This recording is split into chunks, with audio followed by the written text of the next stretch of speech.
Your first and foremost identity is American, but you are of Taiwanese descent and Chinese descent.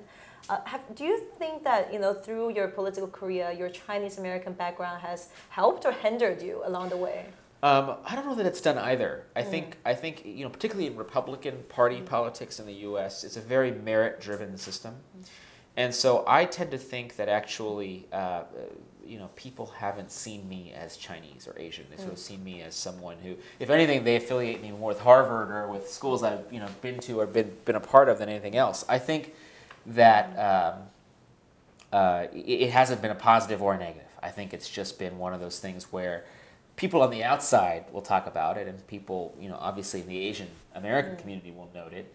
And I don't resist that. I just think that it's not a big factor. And I guess the Chinese just notice it because they're so proud of any, Chinese Americans being in the limelight, sort of in the center of the stage. Well, we need more of that in America, and it's something that I believe very strongly in. I talk about the value of mentorship and in helping the next generation of Asian American political leaders to become part of the U.S. political system. And it should be a source of great pride when people of Chinese heritage or Taiwanese heritage or Korean heritage or Japanese heritage are able to achieve something in the U.S. political system. But it's also a sign of how open the U.S. political system is, that all these different people from all these different places can get involved.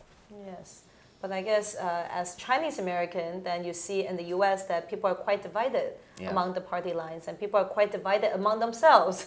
内耗 is something that we always describe the Chinese community. They're not as united. How do you think this group can exert more influence in the political arena in the U.S.?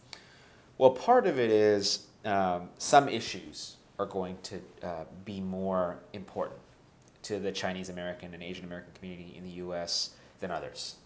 And so part of it is getting activated around issues that they care about. So affirmative action is a good example of this in the U.S. There's traditionally been an effort to help underrepresented minorities in college admissions by giving them some racial or ethnic preference. Now, Asians obviously don't benefit from this because there are a lot of Asians in U.S. universities and some of the top U.S. universities for that matter.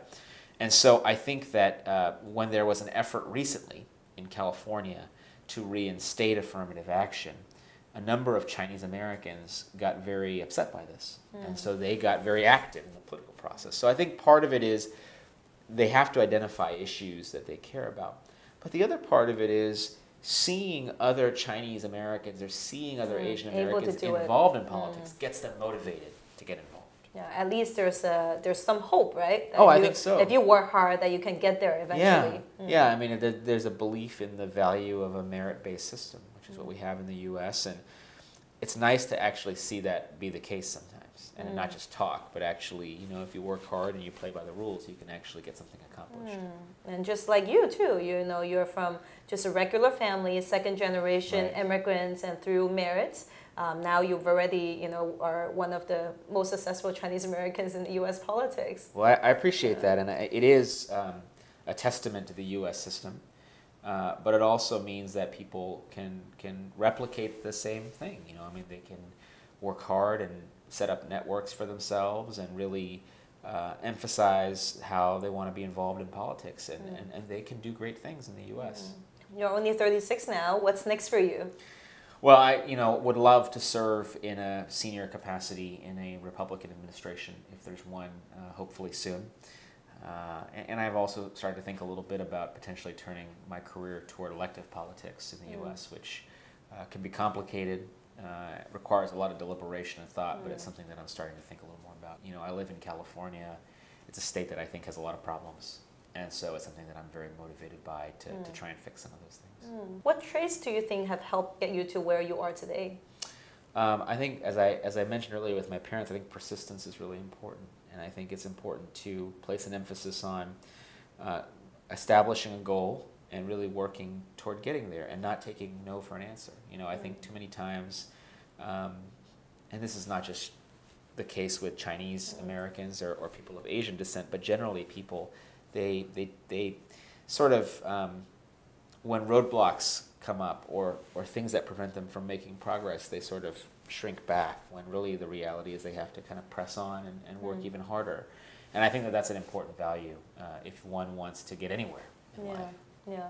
But with nothing to start with, what do you advise people to do to establish the network that's necessary to get you to where you are? Yeah, part of what I tell people is, first of all, it's really important to pick mentors. And they don't have to be people that look like you. They can be people that don't look like you. But pick people that you think really have done things in their lives that you want to do. And really figure out a way to engage with those people, figure out a way to have them help you in what you're trying to do. And really, you yourself have to be able to talk about what it is that your goals are and really be able to articulate those. I think that's very important. So articulating what you want, but also finding people who can help you, that's critically important. Is Mitt Romney such a mentor to you? He has been. I mean, I am really grateful for the time I had to work with him, and we continue to remain in touch, and I think very, very highly of him. And he's been extremely influential in my own career, and certainly has been a big figure in my life. You were only 34 when you were chief policy advisor for Mitt Romney's 2012 presidential campaign. How did you develop such a close relationship with Romney since you were just barely out of school at the time? We, I'd worked on his, he ran for president twice. In 2008, I worked on his campaign the first time. And, during that first campaign, I got to know him, and I think he got to know me a little bit too, and I think we both appreciated the ability to, we had very similar views on policy in a lot of ways, but also we're able to communicate with one another in a way that suggested that we could really get along. And as he decided to run for president the second time, I went back to join that effort, and we really, built trust over time, I think. Got to know each other to the point where I think by the end of the campaign I was really able to anticipate what he would think about certain things and what his view would be. And I think having that insight about somebody is helpful, but also being able to earn their trust is really important. Yeah, that's difficult too, just purely based on work. Yeah. I mean, I think that's right. We had a very strong working relationship, and I think that he trusted that I would get him the information he needed to make the right decisions. And that was something that I always prided myself on, was being able to make sure that I was giving him everything he needed to make the right decisions.